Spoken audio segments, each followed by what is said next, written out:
Engkau berada yang menyaksikan dan mengikuti ibadah live streaming KPS Purwokerto pada pagi hari ini.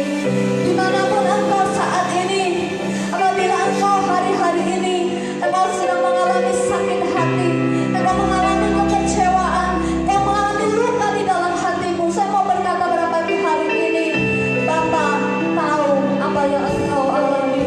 Dia tahu setiap tetesan air matamu. Datang kepada Tuhan dan nikmati kasih sayangnya.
rasa sakit yang kau alami saat ini, Tuhanlah yang akan membalurnya.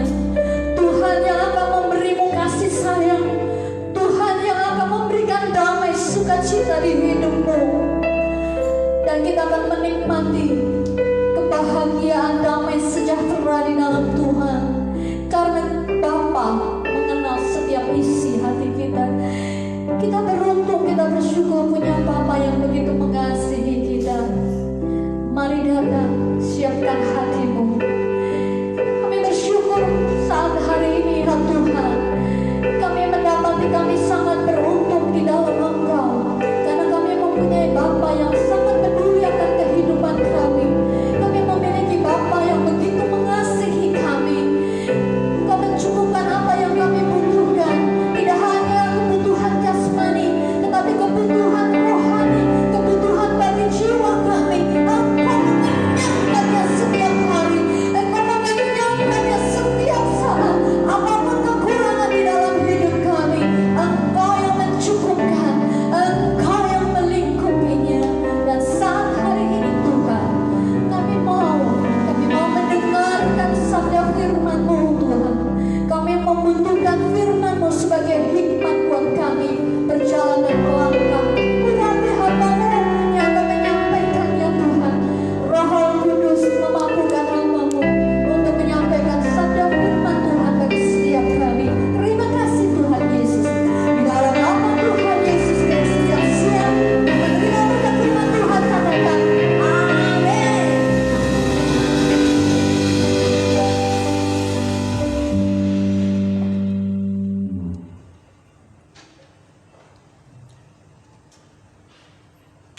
Shalom, selamat pagi saudaraku yang dikasih Tuhan.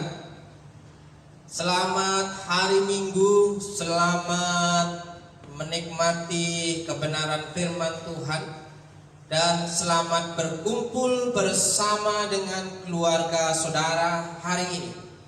Atau yang saudara yang berada dalam perjalanan atau di luar rumah, kiranya saudara masih dapat mengikuti live streaming ibadah pada hari ini.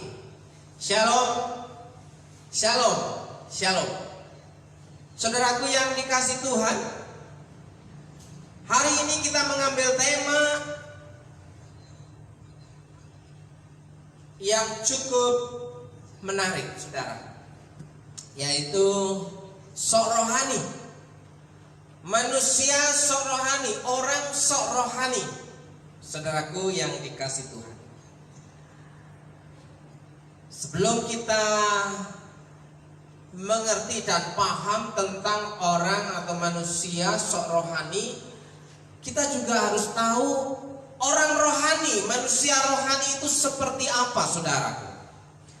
Orang rohani adalah mereka yang hidupnya dipimpin oleh Roh Allah. Sekali lagi, bahwa orang rohani itu orang yang hidupnya dipimpin oleh Roh Allah, di mana hidupnya diterangi dan selaras dengan kebenaran firman Tuhan, diterangi dengan selaras dengan kebenaran firman Allah, dan pastikan dalam hidupnya akan menghasilkan buah roh kehidupan. Ada buah roh yang muncul dalam kehidupannya, saudara. Jadi orang yang rohani itu hidupnya di jalan Tuhan. Orang yang rohani itu hatinya lembut. Orang yang rohani itu adalah orang yang hidupnya benar-benar dipimpin oleh Roh Allah yang tinggal di dalam hidupnya, saudara. Nah, saudaraku yang dikasih Tuhan, ukuran kerohanian seseorang bukan dilihat dari seberapa dia rajin ibadah. Bukan berarti tidak harus rajin, saudaraku. Orang yang rohani itu pasti rajin. Tapi di sini ukuran kerohanian seseorang bukan dilihat dari seberapa dia rajin ibadah di gereja, atau dia rajin membaca Alkitab di rumah, atau dia rajin memberi persembahan atau memberi perpuluhan, atau dia rajin melayani di mimbar, saudaraku, doa dan penyembahan tahan berjam-jam. Karena ada orang yang seperti itu, hidupnya menjadi batu sandungan bagi orang lain.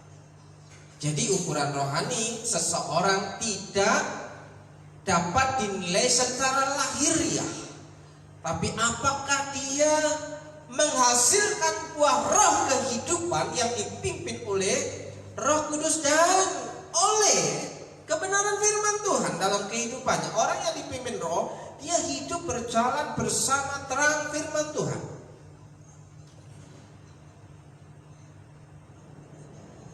Karena ada banyak orang yang sepertinya rohani, tapi jadi batu sandungan bagi orang lain. Orang lain tersandung karena keputusannya, orang lain tersandung karena kelakuannya, orang lain tersandung karena pilihan-pilihannya, saudaraku. Mengucapkan kata-kata rohani dan posting ayat-ayat suci Alkitab, tapi perilaku dan tindakannya tidak sesuai atau berbanding terbalik dengan perkataannya, itu sangat jauh bagaikan langit dan bumi.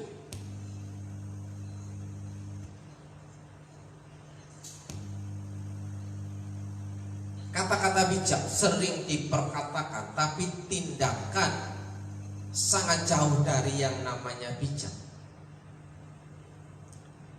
2 Timotius 3:5 berkata, secara lahiriah mereka menjalankan ibadah mereka, tetapi pada hakikatnya mereka memungkiri kekuatannya. Secara lahiriah mereka menjalankan ibadah ritualnya di gereja seperti kebanyakan orang Kristen yang lain, tetapi pada hakikatnya mereka memungkiri kekuatannya. Dan Paulus berkata bahwa mereka layak dijauhi, katanya. Saudaraku, apakah ini sesuatu yang bertolak belakang dengan pengajaran iman Kristen? Jauhi orang yang sok rohani. Orang yang sok rohani itu apa sih sebenarnya? Orang yang sok rohani itu tergolong orang yang sombong rohani, di mana mereka itu memiliki sifat yang suka meninggikan diri. Itu orang yang sok rohani itu suka meninggikan diri sifatnya. Sok tahu dan sok pinter. Wah, sok tahu firman Tuhan, sok tahu kebenaran, dan paling merasa jago seperti konkordasi, saudaraku. Ya, tahu cerita Alkitab dan merasa dia paling hebat, merasa dia paling pintar, merasa dia paling benar, merasa dia paling tua dan berpengalaman, saudaraku. Tapi tidak tunduk otoritas yang ada di atasnya, dan mudah sekali tersinggung. Mudah sekali tersinggung, saudara. Orang yang sok rohani itu kalau mau dites, dia jatuhkan aja harga dirinya, apakah dia tersinggung atau tidak.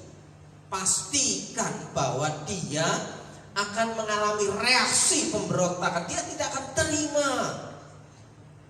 Siapa lu, siapa you? Biasanya orang seperti itu suka memberikan kritik dan saran. Wah, hebat tuh.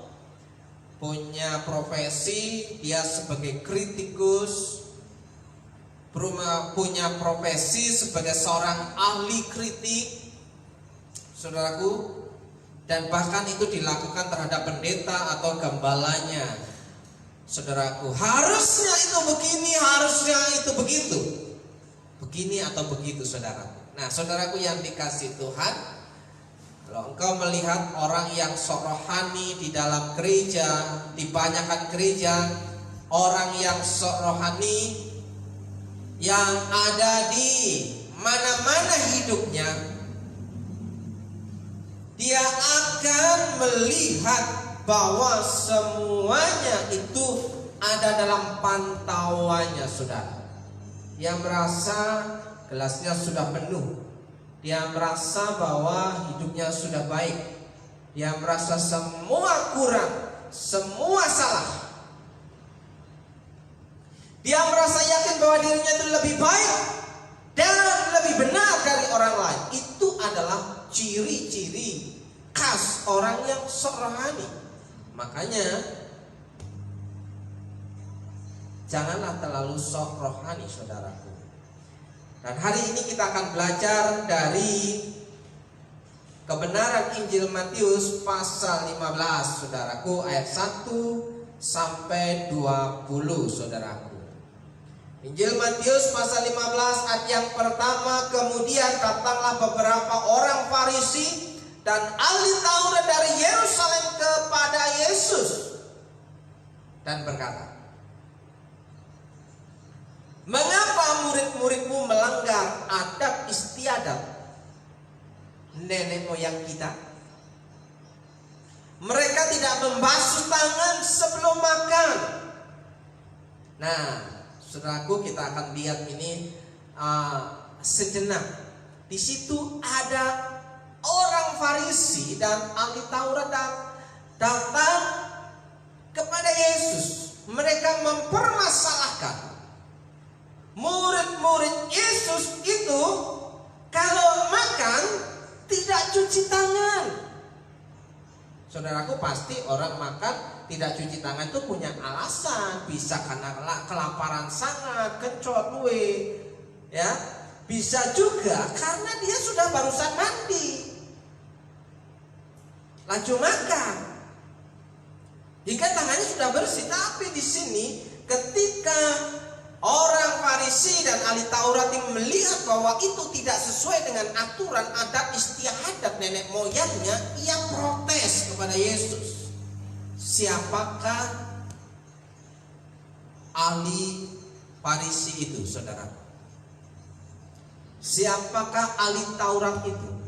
Siapakah orang Farisi? Orang Farisi adalah suatu golongan dari para rabi dan ahli Taurat yang sangat berpengaruh pada zaman itu dan lingkungannya, saudara. Mereka berpegang pada Taurat Musa dan pada adat istiadat nenek moyang. Jadi ada sebuah pakem kehidupan, ada etika budi pekerti yang sudah dibukukan, digariskan dalam kehidupan komunitas mereka, saudaraku yang dikasih Tuhan. Dan ini dikuasai oleh orang Farisi sebagai ahli Taurat, di mana seluruh hukum dan peraturan mereka taati secara mutlak. Ada 613 perintah dalam hukum Taurat. Sebenarnya, saudaraku, hukum Taurat Musa itu cuma ada 10, tapi diberikan tafsiran sampai 613 pasal, saudaraku. 613 perintah ini pertama dibuat daftarnya oleh Rabbi Simlai, ya, dalam Talmud Makkot 23b. Ya, yang pertama adalah suatu larangan, perintah negatif. Jumlahnya 365 sesuai dengan jumlah hari dalam satu tahun. Jadi satu hari ada satu larangan, saudaraku yang dikasih Tuhan. Ini namanya perintah negatif, larangan-larangan yang harus dijauhi dan dihindari. Ada 365 hari. Bayangkan, saudara, satu hari engkau sudah menerima sebuah larangan, perintah larangan. Kamu jangan. Besoknya kamu jangan. Sementara ada 248 perintah positif yang dianjurkan dan disarankan untuk diikuti, dilakukan, saudara. 248 perintah positif. Nah, saudaraku, di sini sampai mau makan pun sudah ada aturannya, saudaraku. Bagaimana kalau kita mau makan harus cuci tangan? Bukankah cuci tangan itu sudah biasa, saudaraku? Sesuatu yang kotor pasti tidak enak dipandang mata. Dan sesuatu yang kotor pasti ketika kita makan, kita merasa jijik untuk makan dalam kondisi tangan yang kotor. Dan itu natural, saudaraku. Nah, saudaraku, sampai sedetail itu diatur kegiatan-kegiatan kehidupan sehari-hari. Itu dibukukan dalam hukum Taurat Musa yang jumlahnya ada 613. Saudaraku, itulah keahlian yang dikuasai oleh orang Farisi sebagai ahli Taurat Musa. Yang dari 10 itu dijabarkan dan dipanjangkan menjadi banyak dan panjang dan lebar. Saudaraku, yang pertama kita melihat ada orang Farisi dan ahli Taurat. Seberapa banyak orang Kristen yang mempresentasikan hidupnya sebagai orang Farisi dan ahli Taurat. Yesus pun dikritiknya, Yesus pun dikomplainnya, saudara. Tuhan, engkau tidak adil. Tuhan, engkau tidak adil. Mengapa hal ini terjadi? Itu adalah suatu yang merujuk pada suatu komplain. Saudaraku yang dikasih Tuhan, yang pertama kita sudah melihat tentang siapa itu orang Farisi dan ahli Taurat. Hukum menghormati dan memelihara orang tua. Kita akan melihat bagaimana orang Farisi dan ahli Taurat itu bersikap di sini, saudara. Ayat ketiga, tetapi jawab Yesus kepada mereka, mengapa kamu pun melanggar perintah Allah demi adat istiadat nenek moyangmu? Saudaraku, di sini Yesus mau menunjukkan bahwa yang 10 hukum Musa itu yang asli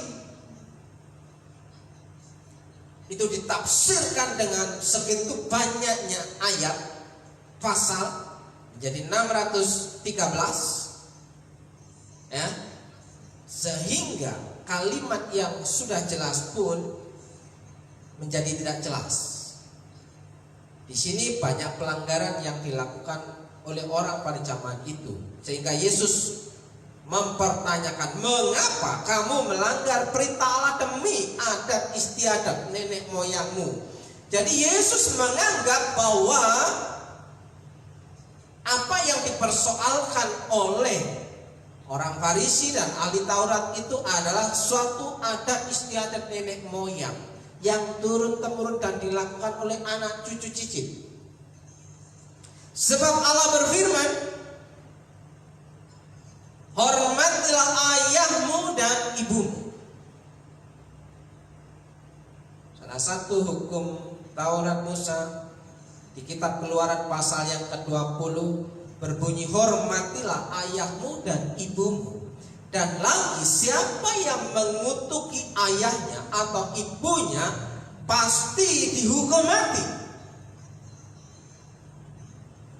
Saudaraku, tetapi kamu berkata, Yesus berkata kepada ahli Taurat dan orang Farisi itu,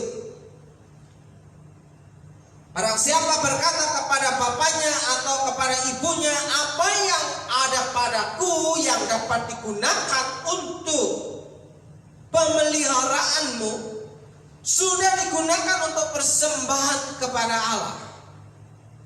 Jadi ada tafsiran mengatakan bahwa kalau sudah semuanya dipersembahkan kepada Allah, ke rumah Tuhan, ke gereja, ke sinagog, maka dia bebas untuk memperhatikan, memelihara orang tuanya yang kekurangan, saudaraku. Karena dalilnya adalah sudah diberikan untuk persembahan kepada Allah. Rohani kan? Rohani kelihatannya, saudaraku. Orang rohani itu Berikan persembahan, iya. Tapi jangan lupa memelihara orang tua yang kekurangan juga iya. Jangan dengan alasan memberi persembahan kepada Allah, tapi mengabaikan untuk memberikan pemeliharaan.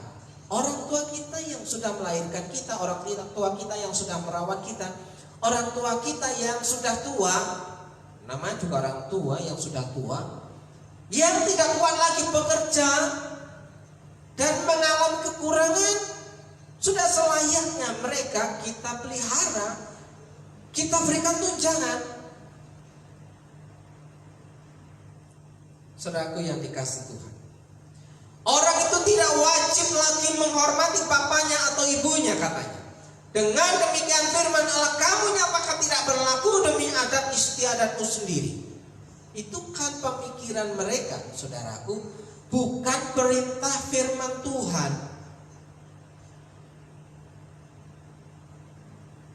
Dengan dalil untuk persembahan kepada Allah sehingga mengabaikan orang tuanya.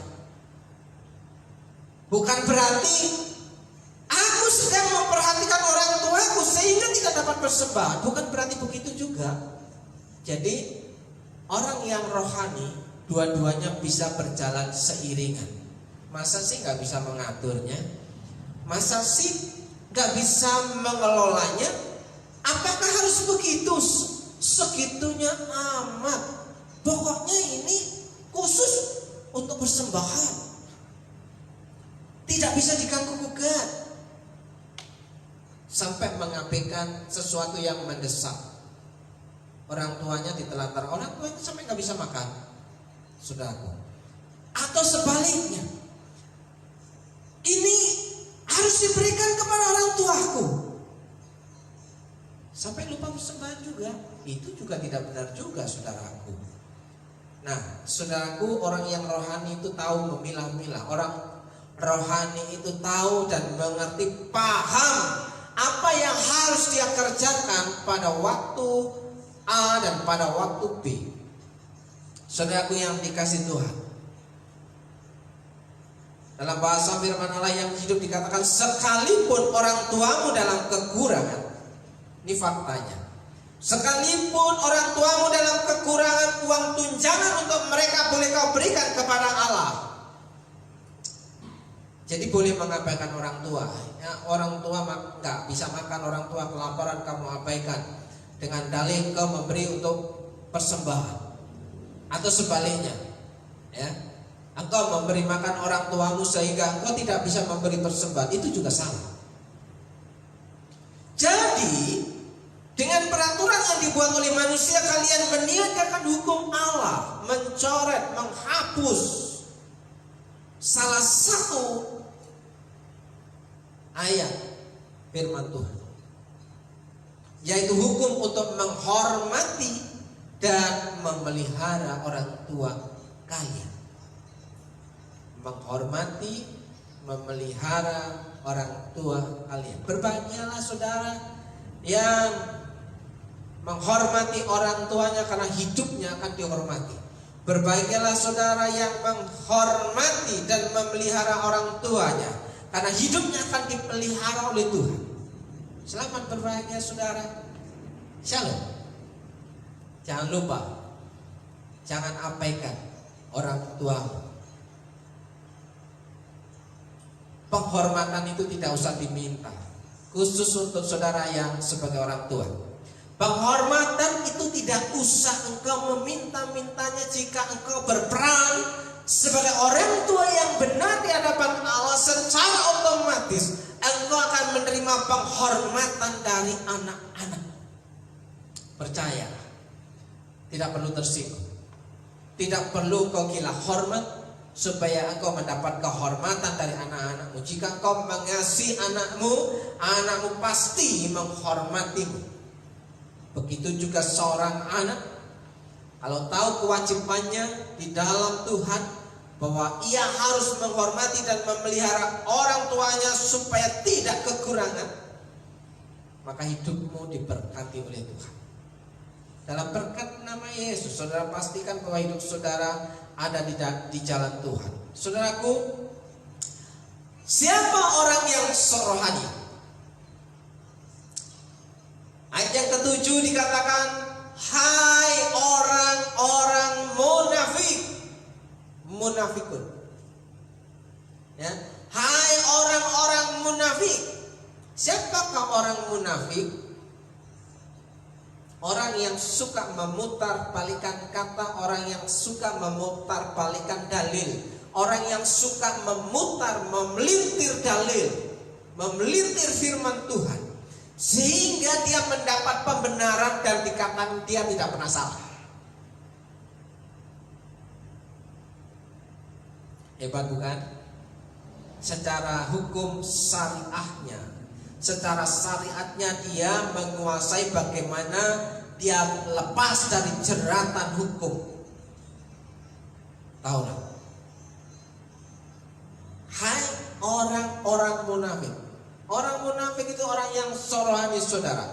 Orang munafik itu hanya berpura-pura baik. Saya kelihatannya baik, dia tidak berdosa. Dia orang yang saleh, seperti malaikat yang tidak punya sayap. Ayat 7, hai orang-orang munafik, hanya berpura-pura baik saja. Benaran nubuat Yesaya tentang kamu. Bangsa ini memuliakan aku dengan bibirnya, padahal hatinya jauh daripadaku. Bibirnya selalu memperkatakan, ya Allahku, ya Tuhanku. Tuhan, Tuhan, Engkau ajaib. Demi nama Tuhan, suka membawa-bawa nama Tuhan. Ciri-ciri orang yang rohani itu adalah sedikit-sedikit demi nama Tuhan. Dia membentengi hidupnya supaya tidak kena kritik. Dia membawa-bawa nama Tuhan selalu dalam kehidupan, dalam setiap perkara. Pokoknya di depan itu pasti ada nama Tuhan di situ. Nah, saudara, sudah mulai ada yang berpikir aneh, ya, saudaraku yang dikasih Tuhan. Lihat, bangsa ini memuliakan aku dengan bibirnya, padahal hatinya jauh daripadaku. Di sini hati menentukan, terlihat apakah dia benar-benar sungguh-sungguh mengasihi Allahnya, menyembah Allahnya, atau hanya mulut bibirnya aja yang berkata-kata dan berucap, saudaraku. Percuma mereka beribadah. Nah, ini dalilnya. Dalilnya, saudaraku. Kalau hanya berkata-kata tentang Tuhan, kalau hanya sok rohani, percuma hukumnya, itu percuma ibadahnya, batal semua yang dilakukan. Tidak ada faedahnya, unfaedah, saudara. Percuma mereka beribadah kepadaku, sedangkan ajaran yang mereka ajarkan ialah perintah manusia. Tafsiran belaka, saudaraku, ya, tafsiran orang saleh, ya, hidupnya dikuasai oleh kepintarannya untuk mengerti sesuatu. Ya benar sih, kita harus pintar, tapi jangan sok pintar. Karena orang-orang munafik itu adalah orang-orang yang sok pintar. Sebenarnya dalam hal melakukan, orang-orang munafik, orang-orang yang sok rohani ini tidak punya kapasitas atau tidak kapabel dalam kritikannya, saudara. Tidak percaya jika ada orang mengkritiki seorang WL yang sedang nyanyi, kenapa sih suara WL-nya fals? Tes, check and recheck. Dia suruh nyanyi. Apakah dia punya suara yang merdu? Apakah dia punya suara yang bagus? Seperti apa yang dia sarankan kepada WL-nya? Oh, fals itu. Sambil tertawa-tawa atau senyum simpul, saudara. Nah, itu salah satu bentuk orang yang rohani, suka mengkritisi sesuatu yang tidak kritis. Saudaraku yang dikasih Tuhan, jangan menjadi orang yang munafik. Segera bertobat sebelum Tuhan datang yang kedua kali. Nah, pada ayat yang ke-10 dikatakan, lalu Yesus memanggil orang banyak dan berkata kepada mereka, dengar dan camkanlah, bukan yang masuk ke dalam mulut yang menajiskan orang, melainkan yang keluar dari mulut itulah yang menajiskan orang. Saudaraku, satu pertanyaan untuk saudara. Apakah saudara paham dan mengerti apa itu arti najis? Apa itu arti najis? Najis itu sesuatu yang tidak layak kita sentuh. Najis itu dalam pengertian adalah unclean, kotor. Najis itu tidak kudus, yang harus dipisahkan antara yang bersih dan yang kotor, saudara. Kudus itu ada pemisahan antara yang bersih dan yang kotor. Di sini Yesus menjawab pertanyaan, permasalahan orang Farisi dan ahli Taurat tentang masalah apakah boleh ketika makan tidak cuci tangan. Nah, saudaraku, di sini dengar dan camkanlah, bukan yang masuk ke dalam mulut yang menajiskan orang, melainkan yang keluar dari mulut itulah yang menajiskan orang. Najis itu dari perkataan dan pikiran, saudaraku. Najis itu dari perkataan dan pikiran yang menimbulkan tindakan atau perilaku jahat.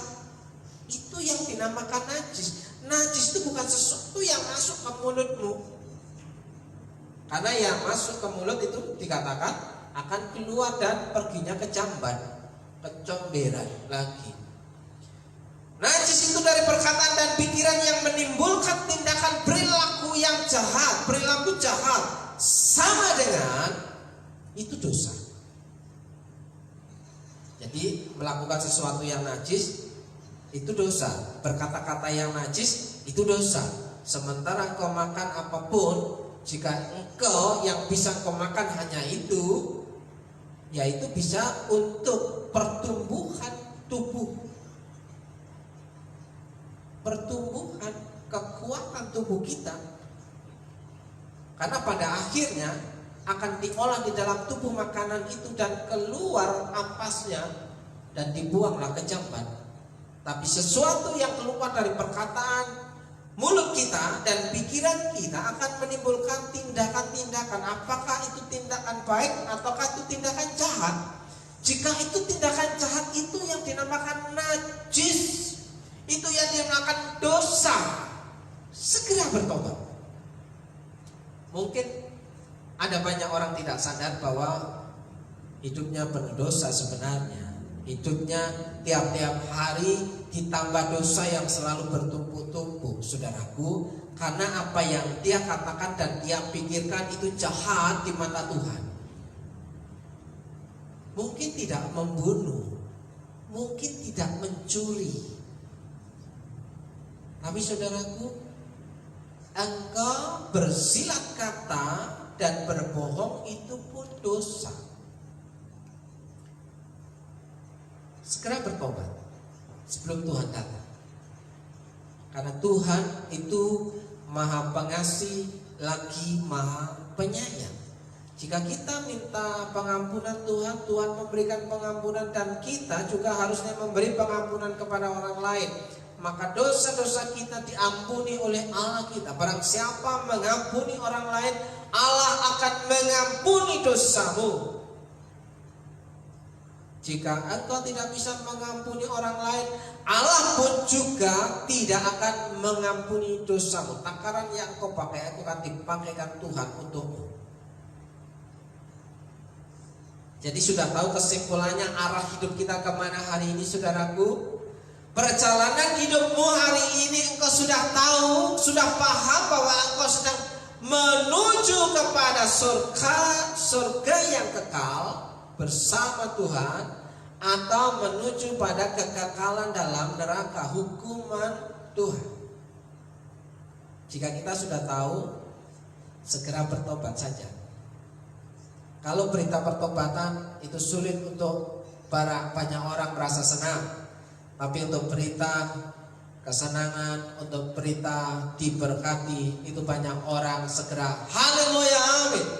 Padahal hal yang mendesak dalam hidup ini adalah bagaimana kita menjadi benar di mata Tuhan. Maka Tuhan akan membenarkan kita dan memberkati hidup kita. Bukan kita mencari berkat, tapi kita mencari Tuhan, sumber berkat itu. Bertobatlah. Kerajaan Allah sudah dekat.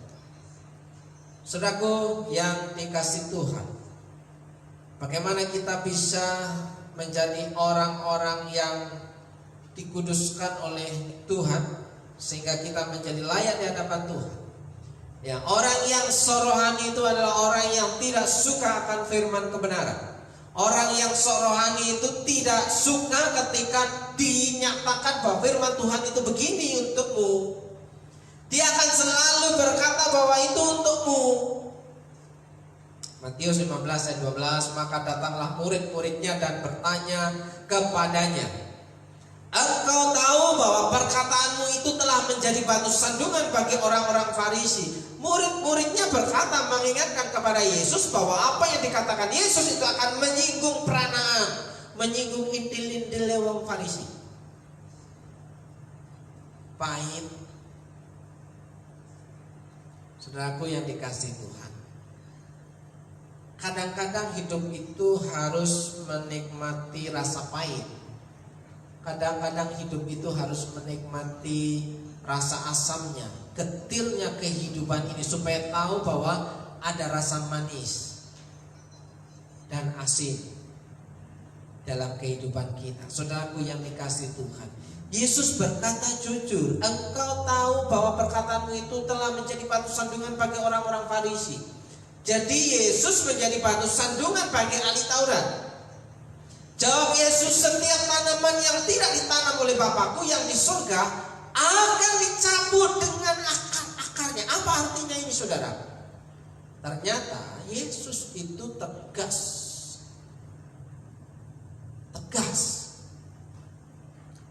Kalau memang tidak ditanam ya dibinasakan.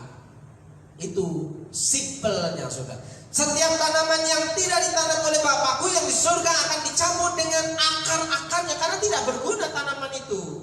Makanya akan dicabut dengan akar-akarnya. Artinya apa? Binasa, mati. Biarkanlah mereka itu. Biarkan. Yesus bilang biarkan mereka itu. Saudaraku, apakah Yesus jahat? Apakah Yesus tidak punya kasih? Apakah Yesus melanggar firman Tuhan? Kasihlah sesama manusia. Saudaraku yang dikasih Tuhan, ini beda antara melakukan yang benar dengan seperti orang benar. Bukan menjadi orang yang sok benar, supaya dapat pembenaran dari orang banyak, dari pembenaran dari orang lain, supaya dia disanjung, dipuji. Tapi di sini Yesus mengambil keputusan yang tidak populer. Dia tetap berkata bahwa engkau telah melanggar hukum Tuhan demi adat istiadat.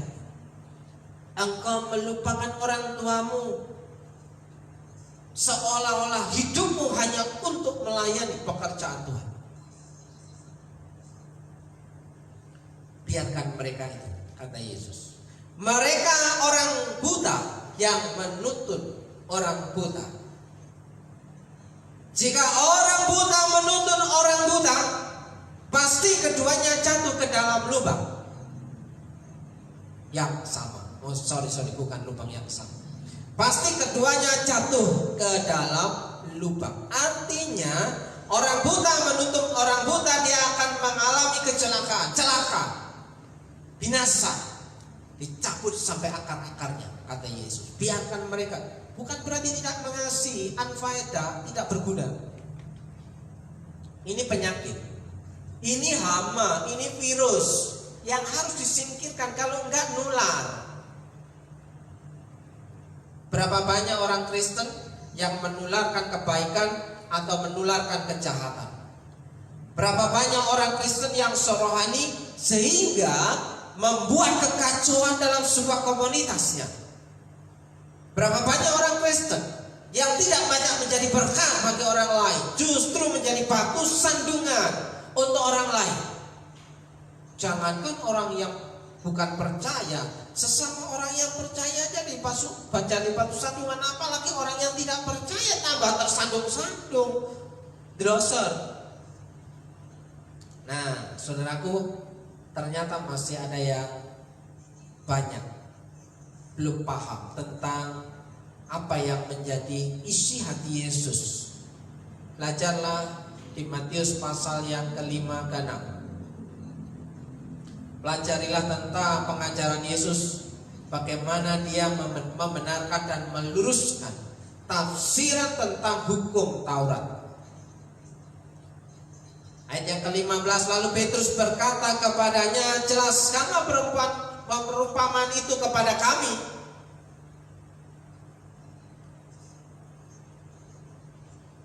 Jawab Yesus, kamu pun masih belum dapat memahaminya. Yesus terheran-heran. Petrus dikatakan kamu pun masih belum dapat memahaminya. Tidak tahukah kamu bahwa segala sesuatu yang masuk ke dalam mulut turun ke dalam perut lalu dibuang ke jamban, dibuang di jamban.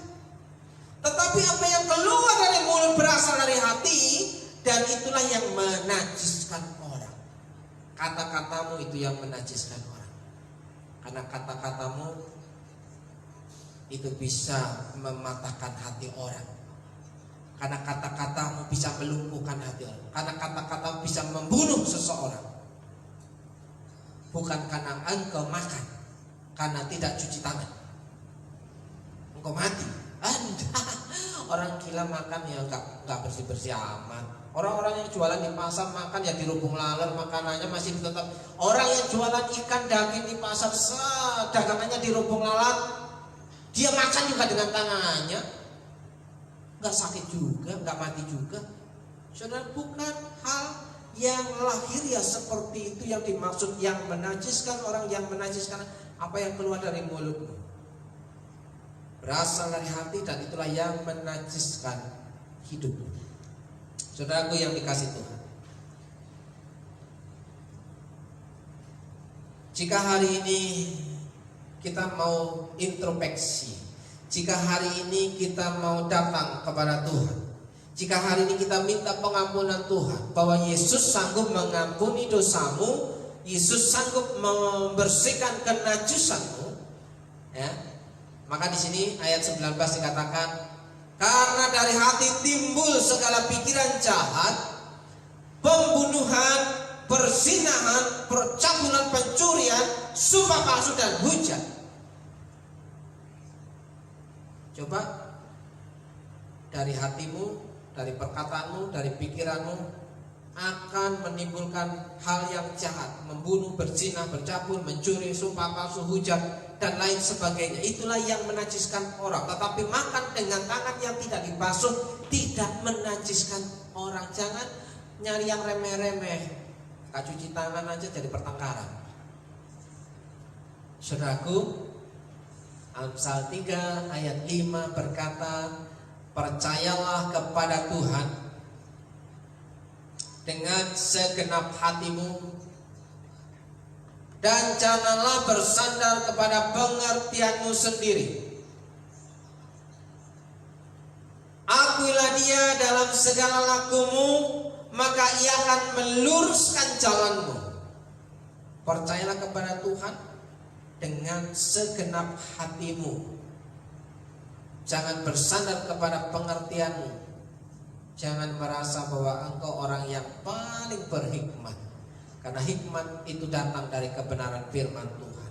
Saudaraku yang segera berbalik arah, back to Bible, kembali kepada Alkitab, kembali kepada kebenaran firman Tuhan, dan datang kepada Yesus, engkau butuh diampuni, engkau butuh dipulihkan, engkau butuh dibenarkan. Jadi hiduplah dalam berkat firman Tuhan, saudaraku. Yesaya 58 ayat ke-11 mengatakan, Tuhan akan menuntun engkau senantiasa. Aku akan beserta menyertai engkau selalu. Tuhan akan menuntun engkau senantiasa dan akan memuaskan hatimu. Di tanah yang kering, walaupun dalam situasi yang kering kerontang pun, dan akan membaharui kekuatanmu, engkau diberikan kekuatan untuk menjalani kehidupanmu. Engkau akan seperti taman yang diairi dengan yang baik, dan seperti mata air yang tidak pernah mengecewakan. Allah hendak membimbing kehidupanmu, sebab Ia mengasihi. Bukan hanya sewaktu-waktu, tapi segala waktu, bahwa Ia sanggup memelihara hidupmu dan hidupku. Saudaraku yang dikasihi Tuhan, hiduplah dalam berkat firman Tuhan. Kiranya Tuhan memberkati saudara. Kiranya Tuhan memelihara hidup saudara. Kiranya Tuhan itu baik hati dan murah hati kepada saudara. Dan kiranya Tuhan mengasihi engkau dan memberi engkau damai sejahtera. Dalam berkat nama Yesus, jangan menjadi manusia yang sok rohani. Jadilah orang yang rohani sungguh-sungguh di dalam Tuhan, sehingga hidupmu diperkenan oleh Tuhan. Hidupmu berdampak, hidupmu bersinar terang dan menjadi berkat bagi banyak orang. Dalam berkat nama Yesus saya mau berdoa untuk saudara. Dalam berkat nama Yesus saya mau berdoa untuk saudara yang hari ini sedang dalam pergumulan. Mungkin engkau lemah tubuh, engkau sedang sakit. Dalam berkat nama Yesus, Tuhan menjamah hidupmu, Tuhan menjamah tubuhmu, Tuhan melawat hidupmu. Jadilah sembuh di dalam berkat nama Yesus. Bahwa ada mukjizat itu sampai hari ini. Jika engkau percaya, terjadilah sesuai dengan iman. Dalam berkat nama Yesus, berkat kesembuhan diperintahkan mendatangi. Dalam berkat nama Yesus, diberkati hidupmu, diberkati pasangan, diberkati suamimu, diberkati istrimu, diberkati anak-anak, diberkati seisi rumah. Berkat-berkat yang baru diperintahkan mendatangi hidupmu. Berkat-berkat yang baru diperintahkan mendatangi keluarga. Dalam berkat nama Yesus, terjadilah sesuai dengan imanmu. Dalam berkat nama Yesus, diberkati usahamu, diberkati pekerjaanmu, diberkati warungmu, diberkati tokomu. Apapun yang kau kerjakan, Tuhan sanggup membuatnya engkau berhasil dan engkau beruntung. Dalam berkat nama Yesus, jika engkau percaya, terjadilah sesuai dengan imanmu, bahwa Allah sanggup memberkati. Dalam berkat nama Yesus. Saudara yang percaya katakan amin, amin, amin. Haleluya.